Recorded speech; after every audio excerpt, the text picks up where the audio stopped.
Depuis des années, la Russie utilise l'enclave de Kaliningrad pour faire peser une menace constante pour la région baltique et le flanc est de l'OTAN. Mais à présent, un avertissement a été lancé. Jouez avec le feu, et vous perdrez Kaliningrad. Un haut responsable balte vient de dire à la Russie que l'OTAN dispose de tout ce qu'il faut pour raser toute la forteresse de Kaliningrad. La poigne de Poutine commence à faiblir. S'il va trop loin, Kaliningrad redeviendra à nouveau le Königsberg de l'Europe. Le ministre lituanien des Affaires étrangères, Giedrius Budrys, a fait cette déclaration retentissante. Dans une interview du 18 mai, il a reconnu que Poutine a tout fait pour transformer Kaliningrad en une petite forteresse. Des défenses aériennes ont été déployées dans l'enclave, sans doute en prévision d'un assaut aérien de l'OTAN. Des lance-missiles et bien d'autres armes sont à Kaliningrad que Poutine utilise pour menacer le flanc est de l'OTAN. Mais cela n'a aucune importance. Pour Budrys, la clé pour l'OTAN est de démontrer à Poutine que l'Alliance peut anéantir Kaliningrad quand elle le souhaite. Puis est venu le message. L'OTAN peut, si besoin, y détruire les défenses aériennes et les bases de missiles russes. Ce n'est pas de la vantardise ni de l'arrogance, comme l'a souligné Budrys, ajoutant que l'OTAN doit prendre plus au sérieux la menace que la Russie fait peser sur le flanc est de l'OTAN. Ce que nous voyons ici, c'est une simple déclaration de fait faite par un homme qui sait que la Russie a trop à gagner à laisser l'OTAN croire que Kaliningrad est impénétrable. Du moins, c'est un fait aux yeux de Budrys, puisqu'il a en quelque sorte menacé Poutine en évoquant la possibilité que Kaliningrad redevienne Königsberg. L'OTAN peut-elle vraiment détruire complètement l'exclave forteresse russe? La réponse simple est oui, et nous allons expliquer pourquoi dans un instant. La Russie n'apprécie pas Budrys et ses fanfaronnades. Quelques heures seulement après que le ministre des Affaires étrangères de la Lituanie a fait ses commentaires, Poutine a envoyé son porte-parole préféré, Dmitri Peskov, pour apporter une réplique. Comme d'habitude pour la Russie, c'était une déclaration teintée d'hypocrisie et d'une étrange forme d'autosatisfaction qui tente de cacher le fait que la Russie est plus inquiète de ses affirmations qu'elle ne veut bien le montrer. Cette déclaration est presque folle, je ne pense pas qu'elle doive être prise au sérieux. Au contraire, cela prouve l'impudence des politiciens, a déclaré Peskov, ajoutant que des politiciens aussi éhontés peinent à agir de façon réfléchie ou sophistiquée. C'est positif! Ceci vient d'un porte-parole d'une nation qui croit que des actions sophistiquées consistent à envoyer de la chair à canon en Ukraine. Et en ce qui concerne l'impudence des politiciens, Peskov n'est pas étranger aux mises en garde contre une escalade avec l'Occident chaque fois qu'un signe de soutien est montré à l'Ukraine. Revenons à Budrys. Le ministre lituanien des Affaires étrangères affirme que Kaliningrad est un problème, mais que l'OTAN peut le raser. Il a raison sur les deux points. La Russie a bien fait de Kaliningrad une forteresse. Ce travail avait commencé avant même que Poutine n'envahisse l'Ukraine. Le CNA, une organisation à but non lucratif qui propose des analyses sur la sécurité nationale, souligne que la force militaire de Kaliningrad était relativement faible des années 1990 jusqu'en 2016, puis quelque chose a changé. À la suite de la première campagne d'agression de la Russie contre l'Ukraine, la Russie a commencé à renforcer l'exclave. Ce renforcement s'est intensifié en 2021, lorsque la Russie a envoyé le 11e corps d'armée à Kaliningrad, portant les effectifs de l'enclave jusqu'à 18 000 soldats, avec des missiles, des navires de guerre, des chars, de l'artillerie et des lance-roquettes. Il y a également des avions de chasse dans l'oblast, principalement les Su-30, Su-27 et Su-24 russes, et la flotte de la Baltique, qui compte 52 navires de surface russe, stationne régulièrement des bâtiments dans l'enclave. Poutine prévoyait déjà une escalade en Ukraine, ce que l'invasion totale de la Russie en février 2022 a confirmé. Tout ce qu'il a envoyé dans l'enclave visait à la renforcer pour que Kaliningrad menace le flanc et de l'OTAN, avant et après l'invasion. L'objectif était de s'emparer vite de l'Ukraine, d'en faire un territoire russe, ce qui, avec l'état fantoche biélorusse et Kaliningrad, poserait de gros problèmes à l'OTAN. Ce plan a échoué car la Russie a sous-estimé l'Ukraine. Kaliningrad reste une petite forteresse, mais selon le ministre lituanien des Affaires étrangères, l'OTAN peut la raser, et il n'est pas seul à le penser. Un commentaire similaire a déjà été fait auparavant, mais de façon plus exubérante. En octobre 2025, l'ancien commandant général de l'armée américaine en Europe, Ben Hodges, a tourné en dérision les défenses que la Russie a construites à Kaliningrad. Si la Russie attaquait la Pologne de la même manière qu'elle a attaqué l'Ukraine, elle serait détruite par les forces aériennes de l'OTAN, ainsi que par la puissance terrestre de l'OTAN, a affirmé Hodges, ajoutant que Kaliningrad serait éliminé dans les premières heures de tout conflit entre la Russie et l'OTAN. Et l'enclave ne serait pas la seule concernée. Si l'OTAN était sérieuse, La Russie perdrait vite la Crimée et le port clé de Sébastopol, a prévenu Hodges. Il y a toutefois un bémol, nous y reviendrons, restez avec nous. Quelques mois avant les propos de Hodges, le général américain Christopher Donahue, commandant des forces américaines en Europe, tenait un discours similaire. Il a déclaré que la stratégie de l'OTAN contre la Russie sur le front de l'Est, en cas de guerre, prévoyait la destruction rapide de Kaliningrad. Des systèmes standardisés étaient déjà développés pour renforcer les plans de défense régionaux existants, a ajouté Donahue, soulignant que le contrôle de l'espace aérien et maritime autour de l'enclave serait essentiel pour la faire tomber. Au-delà de cela, Donahue n'a pas dit grand-chose d'autre. Il n'allait pas révéler les plans de l'OTAN. Cependant, nous ne pouvons pas nous empêcher de nous demander quel serait le plan de l'OTAN si elle décidait qu'il fallait transformer Kaliningrad en Königsberg à nouveau. Depuis près d'un an, 3 responsables affirment que la Russie ne peut rien faire pour arrêter l'OTAN dans l'enclave. Mais alors, que prévoit vraiment l'OTAN ? Ces responsables restent silencieux, mais nous avons des idées sur la reconquête de Kaliningrad. Avant d'y venir, rappel, vous regardez The Military Show. Si cette chaîne vous est utile, n'oubliez pas de vous abonner pour ne manquer aucune de nos vidéos. Alors, le plan pour reconquérir. Voici comment cela fonctionnerait. D'abord, un blocus naval serait certainement à l'ordre du jour, surtout si l'OTAN décide de ne pas simplement raser Kaliningrad avec sa puissance aérienne. Ce blocus favoriserait l'OTAN sur le plan de la puissance navale. La flotte baltique russe manque de puissance pour percer, tandis que sa flotte de la mer Noire reste bloquée, la Turquie interdisant le passage des navires de guerre par les détroits. Même sans ce facteur, l'OTAN a des navires plus puissants et modernes que la Russie. Elle en possède également tout simplement plus en général, avec 2818 navires dans sa flotte navale, contre 747 pour la Russie selon les statistiques. Tout dépend du nombre de navires réellement déployables dans la Baltique pour le blocus. La majorité de l'OTAN étant basée en Europe, il ne devrait pas être trop difficile de réunir assez de navires, surtout si l'OTAN est pleinement engagée contre la Russie comme une attaque contre Kaliningrad le suggère. La guerre asymétrique resterait un défi. La Russie a beaucoup appris sur l'usage des drones pour attaquer pendant son invasion de l'Ukraine. L'Ukraine jouerait aussi un rôle dans la prise de Kaliningrad. Si l'OTAN combat la Russie, l'Ukraine n'est pas prête à se retirer. Elle enverra sans doute des experts en drones, comme dans le Golfe, pour aider l'OTAN à déployer des intercepteurs contre les drones Shahid russes. L'Ukraine fournirait également un accès à ces drones maritimes, comme le Sea Baby, qui ont déjà prouvé leur efficacité pour neutraliser les navires russes. La destruction d'un tiers de la flotte de la mer Noire par drones et missiles ukrainiens en témoigne. Le but du blocus est simple, empêcher la Russie d'acheminer des troupes, du matériel, des fournitures et toute autre chose vers Kaliningrad par la mer Baltique. La Russie n'aurait plus que le corridor de Suwałki pour renforcer Kaliningrad au-delà de l'existant. Tout cela n'est qu'une préparation.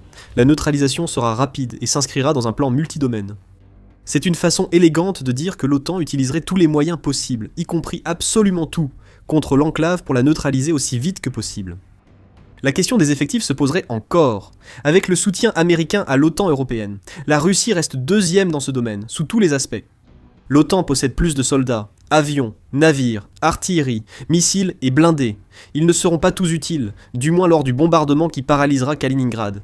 L'attaque serait brutale et rapide. L'OTAN utiliserait des hackers pour perturber les radars et systèmes de commandement russes. Des systèmes de guerre électroniques, sans doute fournis par l'Ukraine, détourneraient un maximum de drones russes, tandis que les défenses aériennes des navires compléteraient la protection. Les drones russes partant de Crimée ou du continent devraient traverser l'Ukraine, les États baltes et la Pologne pour atteindre Kaliningrad, exposant ainsi la riposte russe aux défenses aériennes de ces pays. Des bombardiers, des chasseurs, des sous-marins et des navires de guerre pourraient lancer de multiples frappes de missiles et bombes sur l'enclave, comme les États-Unis lors de l'opération Epic Fury contre l'Iran. L'objectif serait de frapper si fort et vite que la Russie ne pourrait presque pas riposter. Ces frappes auraient sans doute lieu lors de la mise en place du blocus par l'OTAN, pas avant. Le blocus resterait alors en place aussi longtemps que nécessaire, pour priver ce qui reste de Kaliningrad de tout ce dont il aurait besoin pour avoir ne serait-ce qu'une chance de lancer sa propre offensive. Et la Russie a un autre problème. Kaliningrad ne mesure qu'un peu plus de 15 000 km². Ce n'est pas beaucoup de territoire pour absorber une campagne aérienne et navale écrasante menée par l'OTAN. Ce n'est pas non plus un territoire si vaste que des troupes au sol auraient à prendre à la Russie. Quand Boudris et d'autres responsables disent que l'OTAN pourrait raser Kaliningrad, ils disent vrai. L'OTAN a les moyens d'effacer l'enclave russe et de la rendre à l'Europe. Mais vous vous souvenez peut-être que nous avons mentionné une certaine réserve qui entre en jeu et qui aurait certainement un impact sur le plan possible que nous venons d'exposer. Cette réserve, c'est les États-Unis. Boudry précise. Beaucoup de nos plans supposent que l'Amérique fournira encore des capacités militaires essentielles, comme la reconnaissance satellitaire. Pour défendre l'Europe de façon autonome, il faut tout repenser, y compris la dissuasion nucléaire. Le ministre des Affaires étrangères de Lituanie a raison. La force que l'OTAN engagerait contre Kaliningrad dépend largement des États-Unis, tant pour la technologie que pour le renseignement. Les États-Unis fournissent à l'OTAN la dissuasion nucléaire nécessaire pour mener une campagne conventionnelle contre Kaliningrad. Boudry rappelle, une puissance nucléaire comme la Russie ne peut être dissuadée sans notre propre contrepoids nucléaire. Tant que la garantie nucléaire américaine perdure, les Européens peuvent se concentrer sur la ligne de front conventionnelle. Les chiffres lui donnent raison. Selon l'Arms Control Association, la France et le Royaume-Uni, seuls membres de l'OTAN hors États-Unis à détenir l'arme nucléaire, ont ensemble un stock équivalent à un dixième de celui de la Russie. La présence des États-Unis instaure la parité nucléaire, permettant à l'OTAN de risquer une attaque conventionnelle contre Kaliningrad, toute frappe nucléaire russe pouvant être répliquée. Mais sans les États-Unis dans l'équation, tout change. L'OTAN européenne garderait assez de puissance pour prendre la forteresse russe. Cependant, elle le ferait en prenant le risque que la Russie puisse répondre, non pas avec des armes conventionnelles, mais avec un arsenal nucléaire qui dépasse largement tout ce que l'Europe possède. Le contrepoids des États-Unis est le principal bémol du plan visant Kaliningrad. Ce contrepoids n'est peut-être plus aussi fiable qu'avant. Le 19 mai Defense News a annoncé que sous Donald Trump, les États-Unis comptent informer leurs alliés de l'OTAN qu'ils comptent réduire le volume de moyens militaires qu'ils mettent à disposition en Europe. Cette affirmation repose sur 3 sources anonymes. Il faut donc rester prudent. L'essentiel du plan américain semble être de réduire le contingent de forces qu'il fournit pour le modèle de force de l'OTAN. Ce modèle sert principalement de vivier de forces mobilisables rapidement en cas de conflit. Les États-Unis pourraient se préparer à retirer des troupes et du matériel de ce vivier.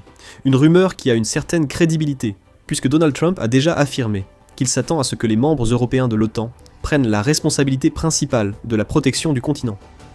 Que ce retrait ait lieu ou non, et à quelle vitesse il se ferait si les États-Unis allaient au bout de ce retrait, importe peu. L'essentiel, comme le souligne Budrys, est que les États-Unis sont indispensables au plan de destruction de Kaliningrad.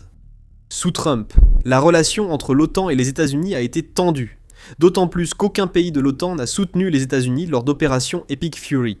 L'administration Trump n'était pas satisfaite, bien que les autres membres de l'OTAN n'aient aucune obligation de participer à la guerre du Golfe. Trump a affirmé que le retrait des États-Unis de l'OTAN n'est plus à l'étude, suggérant qu'il a tranché sur ce départ.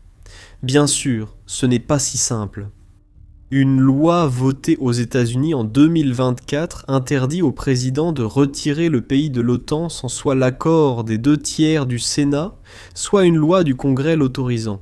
Si l'administration Trump ne peut pas se retirer totalement, The Guardian note qu'elle pourrait retirer les troupes et commandants américains d'Europe. Beaucoup restent spéculatifs, mais cela explique pourquoi Boudry insiste sur le rôle clé des États-Unis dans le plan pour Kaliningrad. Si les États-Unis et l'OTAN coopèrent, la prise de Kaliningrad pourrait aboutir. La question suivante est, un tel plan sera-t-il même nécessaire ? Boudry semble le croire. Il dit « L'idée qu'un conflit avec Moscou n'affecterait que les voisins immédiats de la Russie est une dangereuse méprise.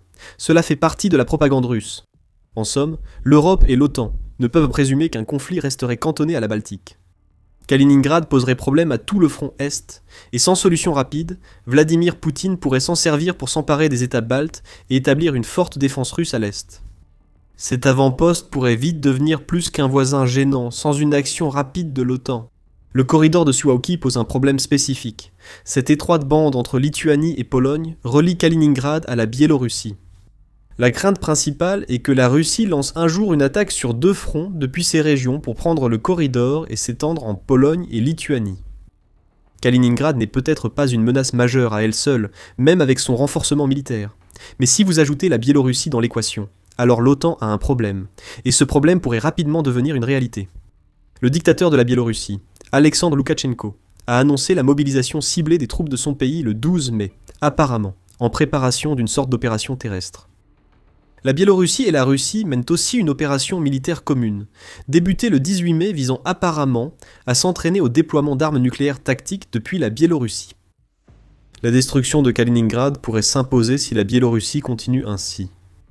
Il sera beaucoup plus facile pour l'OTAN de gérer Loukachenko s'il se bat seul depuis la Biélorussie que s'il peut, avec la Russie, prendre le corridor de Suwałki et créer un front sur 2 axes sur le flanc est de l'OTAN. Donc, le message de Boudris est clair.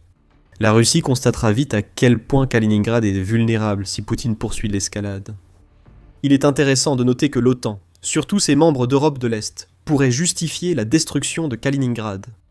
Le professeur John Bryson de l'université de Birmingham au Royaume-Uni souligne que Kaliningrad est une anomalie géographique en Europe. Bryson écrit que des arguments solides justifiant que ce territoire devienne une cité-État indépendante ou soit restitué à sa patrie d'origine. Autrefois c'était l'Allemagne, mais aujourd'hui on peut soutenir qu'il s'agit de la Pologne.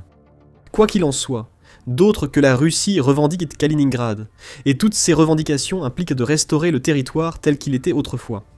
Kaliningrad redeviendrait Königsberg si l'OTAN réduisait les forces russes à néant. Selon Boudry, la Russie ne pourrait rien faire pour l'empêcher.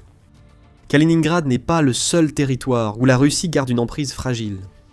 La Crimée est dans le même cas, ayant été annexée illégalement par Poutine en 2014. L'Ukraine n'a jamais accepté cette annexion. Maintenant, ce qui devait être le bastion ultime de la Russie est en train d'être mis à mal dans une campagne de libération sans précédent. La chute de Kaliningrad sera rapide. En Crimée, la Russie est démantelée morceau par morceau, et vous pouvez découvrir comment en regardant notre vidéo.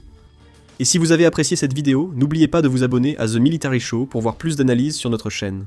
Et merci, comme toujours, de nous avoir regardés.